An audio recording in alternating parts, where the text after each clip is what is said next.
अस्सलामुअलैकुम दोस्तों, welcome to इन्फोजोन। आज हम बात करेंगे एक ऐसे खिलौने की जिसने तो पाकिस्तानियों का सुकून ही बर्बाद कर दिया है। नाजरीन, ये खिलौना सबसे पहले 1980 लोगों ने इस पर एक्सपेरिमेंट किया। पहले इसकी शक्ल कुछ इस तरह की थी जो कि ट्रांसपेरेंट प्लास्टिक था। उसके बाद फिर काफ़ी साइंटिस्ट ने इसके ऊपर मेहनत की, वर्कआउट किया है। पर ये था कि लेकिन दरमियान में ये कुछ अर्से के लिए खिलौना बंद भी हो गया था अमेरिका में।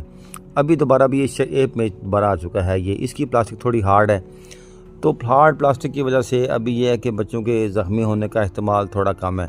नाज़रीन, अभी देखें, अभी तो यहाँ तक हो चुका है कि लोगों के मुकाबले हो गए हैं। लोग आते हैं बच्चों के मुकाबले करा के इनको पैसे देते हैं।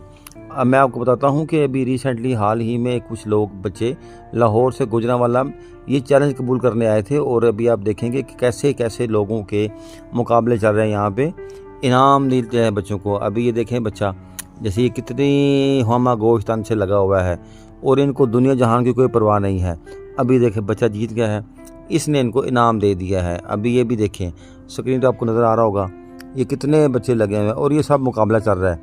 इन सब का मुकाबला चल रहा है। जो बच्चा सबसे आखिर में रह जाएगा उसको ये इनाम दे देंगे। मतलब ये है कि देखें, एक एक करके बच्चे बाहर जा रहे हैं और बाकी जो अगला ग्रुप चल रहा है फिर एक बार जाएगा, फिर अगला चल रहा है। मीन्स के किसी को कोई काम नहीं है। लोग परेशान हैं, बूढ़े परेशान हैं कि नाक में दम किया हुआ है, टक टक हर जगह जाएं, टक टक बाज़ारों में टक टक।